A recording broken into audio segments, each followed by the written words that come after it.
Air India express విమానం ఒకటి మరోసారి ప్రయాణికులను భయపెట్టింది. బుధవారం నాడు అంటే మార్చి 11న హైదరాబాద్ నుంచి థాయిలాండ్ నుండి పుకెట్‌కి వెళ్లిన విమానం పుకెట్ ఎయిర్‌పోర్ట్‌లో సాధారణ వేగంగా కంటే బలంగా రన్‌వేని తాకింది. ఒక మాటలో చెప్పాలంటే దీన్ని హార్డ్ ల్యాండింగ్ అంటారు. దీంతోటి ఈ విమానంలో ఉన్న ప్రయాణికులు తీవ్ర ఆందోళనకు గురయ్యారు.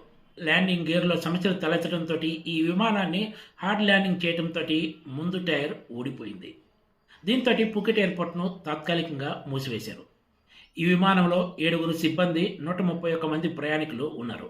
పుకెట్ ఇంటర్నేషనల్ ఎయిర్‌పోర్ట్‌లో ఈ విమానం హార్డ్ ల్యాండింగ్ అయినా కూడా ఇందులోని ప్రయాణికులను సురక్షితంగా కిందకి దించినట్లు ఎయిర్ ఇండియా ఎక్స్‌ప్రెస్ ఒక ప్రకటనలో వెల్లడించింది. ప్రయాణికులు ఎవరికీ గాయాలు కాలేదని, అంతా సురక్షితంగా ఉన్నట్లు వెల్లడించింది. సిబ్బంది ప్రోటోకాల్ ప్రకారం అన్ని జాగ్రత్త చర్యలు తీసుకుని వీళ్లను సేఫ్‌గా కిందకి దించినట్లు తెలిపారు. గత కొంతకాలంగా ఎయిర్ ఇండియా విమానాలు ప్రయాణికులను భయపెట్టిన సంగతి తెలిసిందే. ఈ విషయం ప్రస్తుతం అంతా మర్చిపోతున్న తరుణంలో అది కూడా హైదరాబాద్ నుంచి పుకెట్‌కు బయలుదేరిన విమానంలో సాంకేతిక సమస్య వచ్చి హార్డ్ ల్యాండింగ్ కావడం మరోసారి ఈ విమానాలు చర్చకు కారణమయ్యాయని చెప్పాలి.